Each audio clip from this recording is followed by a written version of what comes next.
Hey guys, Caleb from ModInfinite here. Thanks for tuning into the video. Today we're going to be showing you how to install the Swift Spec R sport springs for the FK8 Honda Civic Type R.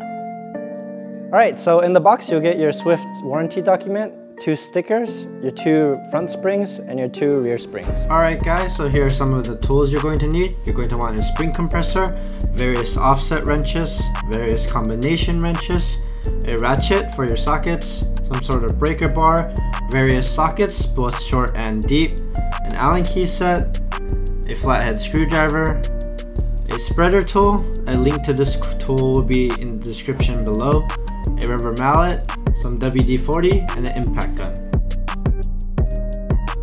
First, we're going to use our breaker bar and appropriate lug nut socket to loosen all the lug nuts on the car. Then we're going to lift the car up and take off all the wheels.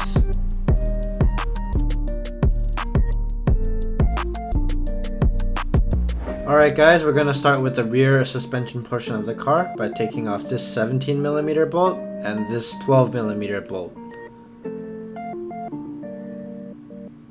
A quick tip is to use a jack to take some of the tension off the lower control arm bolts. This will make it much easier to take them out. Next, you're going to want to drop the lower control arm and remove the rear spring. Make sure to keep in mind the orientation of the OEM rubber mounts. You're going to want to slip the new spring into these loops and rotate them until they stop.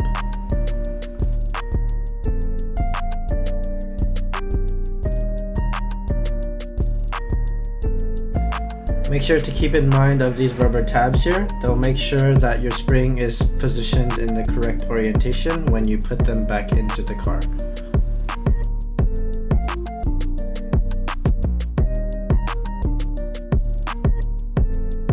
Now that the spring is in, you're going to tighten down the 17mm bolt and the 12mm end link bolt, making sure to torque down the 17mm bolt to 51 foot-pounds and the 12mm bolt to 31 foot-pounds.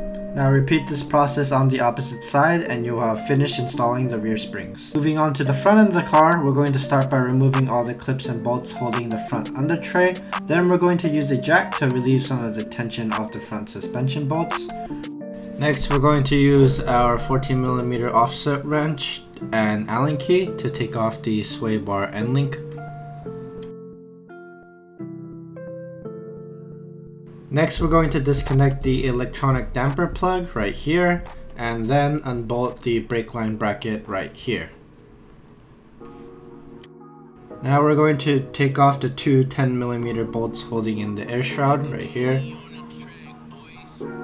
Next, we're going to use our 19mm offset wrench and an Allen key to unbolt the stabilizer link, and then use a 12mm wrench to unbolt the ride height sensor bracket. Now we're going to use our 19mm socket to break loose the 3 lower control arm 2 subframe bolts. Make sure to just break these loose and not take them out. Now we're going to use our 17mm socket to remove the 2 pinch bolts holding in the front strut.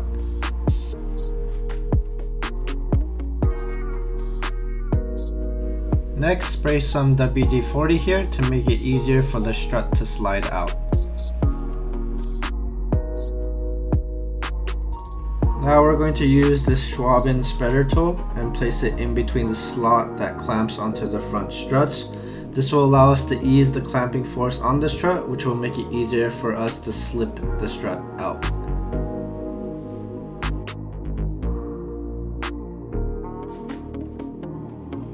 Now just push down on the front hub and the front strut should slip right out. Next, we're going to use a 14mm socket to remove the 3 top hat bolts, after which the whole assembly should slip out. Compress the OEM spring with the proper spring compressors and take off the top hat nut holding in the top hat to the strut. Now we're going to do the same thing we did for the rears and take the top rubber mount and slip it onto the top of the Swift Spec R springs. Now we're going to cut off the first section of the bump stop to add more clearance. Then put the whole assembly back together. The center self-locking damper nut should be torqued down to 44 foot-pounds. Now put the strut assembly back into the car and bolt up the 3 top hat nuts. These should be torqued down to 46 foot-pounds. Now we're going to put the 2 pinch bolts in and bolt everything else back up in reverse. So here are the torque specs for all the bolts. These two lower control arm bolts here should be torqued down to 77 foot-pounds, and the bolt inside here should be torqued down to 127 foot-pounds. The lateral stabilizer link should be torqued down to 52 foot-pounds. And the two pinch bolts holding in the strut should be torqued down to 47 foot-pounds.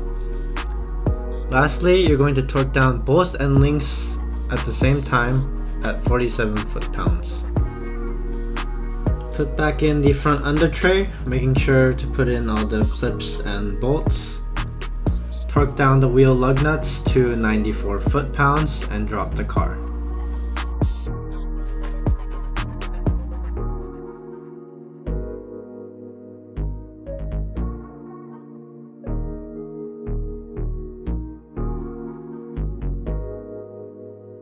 Alright guys, we're all done with the install. We made sure to torque down all the suspension components to spec and the wheel lug nuts to spec. Overall, the Swiss springs will drop your car about an inch. For reference, the front wheel setup is a Kansai Roku 18 by 9.5 plus 38 with a 255/35/18 tire. And same story in the rear, we have a Kansai Roku 18 by 9.5 plus 38 with a 255/35/18 tire.